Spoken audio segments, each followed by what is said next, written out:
we forgot to coop them up. We forgot to lock the coop and the electric was off. Okay, so let me give you a quick tour of this setup. Here we go. This is what we've got going on. Good morning, you guys. I am headed outside. There we go. Okay, headed outside to move our chickens today. I wanted to talk to you guys a little bit about our chickens and our setup and what we're learning along the way.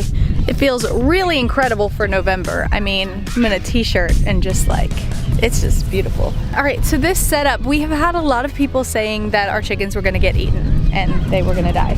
I'm happy to report that you were wrong so far. So far, so good. And actually, the other night, we forgot to coop them up. We forgot to lock the coop and the electric was off and they were fine. So I guess after like 2 months of this electric netting, the predators have learned not to mess with us.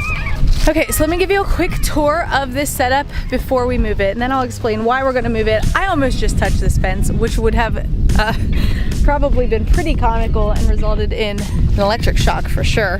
Here we go. This is what we've got going on.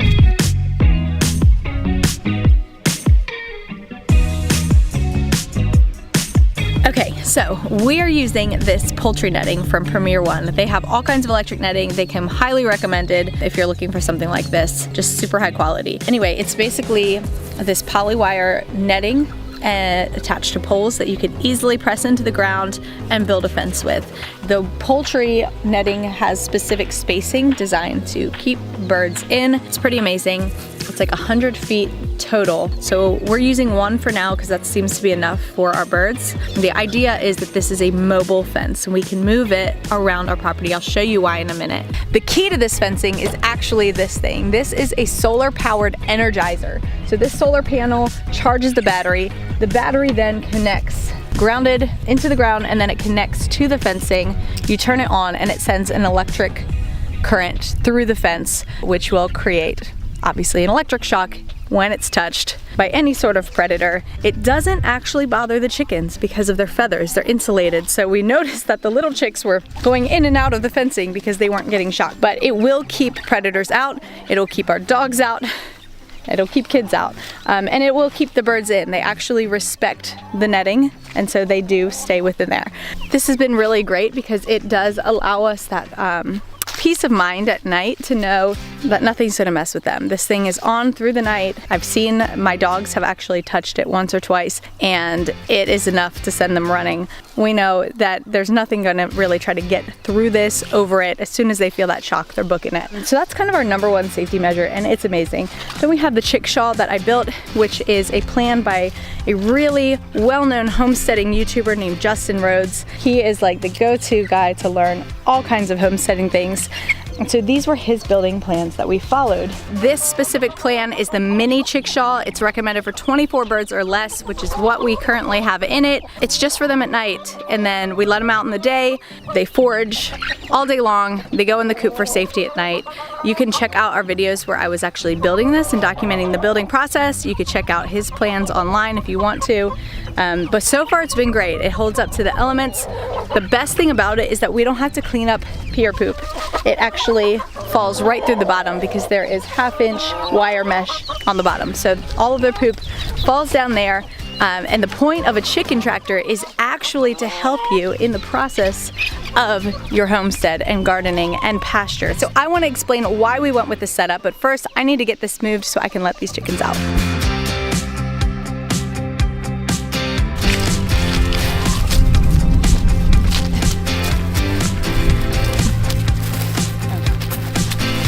Okay, before I get this set up, I wanted to show you guys why this is the way we're choosing to do it. If you look over here, this bright green grass, you see like just spouting up. So our chickens were over here before we had the chicks, so it was like only 6 hens. That's from their chick shawl, from their poop, going down and fertilizing the grass. And you can see just like this bright green grass growing up. So the point of something like this is that it's mobile. We are currently looking for a cow. So the idea will be the cow is going to eat the pasture. We need to replenish that pasture, fertilize it, and get it green again as quickly as possible. So the cow will move in the same kind of thing, little sections, here to here to here daily. The chickens will follow the cow. The chickens will dig through the poop, eat the bugs out of it, distribute the waste, as well as add their own.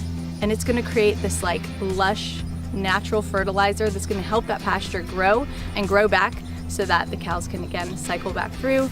This is called regenerative farming, and it's where you basically let your animals work for you in this natural cycle that gives the most benefit to your land and to your animals, and it is well worth every bit of extra effort.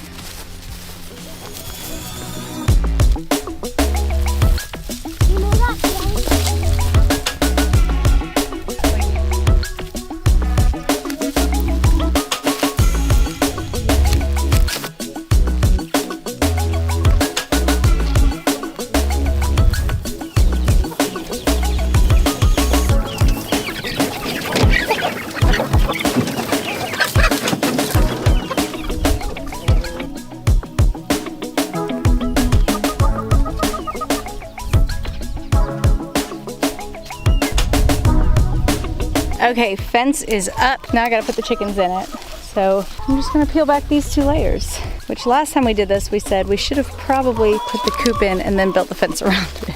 Still applies.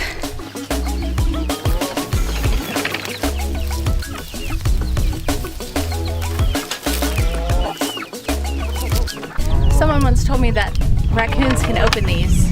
And I said, if a raccoon can open both of these at the same time, they deserve all the chickens in here. It's a buffet, have at it. You win. Hi, hi, hi.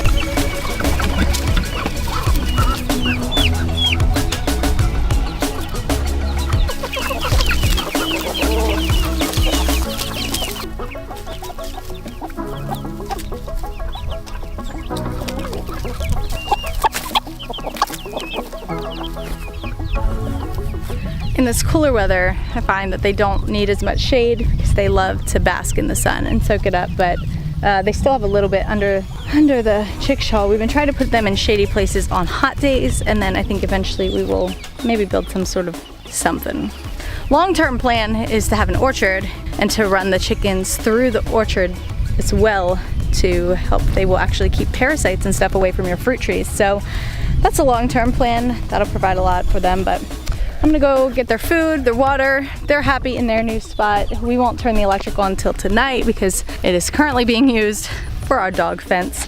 We needed something temporary to keep the dogs in. Honey has started roaming, which is normal for her breed, but until we can get a solid perimeter fence, we've got them on this electric in the back, which is also great because Honey will eventually guard our sheep and cow, chickens, whatever, so she will need to be in that type of fencing with them in order to do her job. So anyway, that's how we keep our chickens. That's why we keep our chickens that way. So far they seem to be thriving. We only had 6 laying hens and they've all been molting. This time of year they molt and then they stop laying. I'm happy to report that one of them has started laying again. The other ones are still in their molt cycle, so we'll see. But I'm gonna go get them food, get them water, get myself some water, and I'll see you guys later.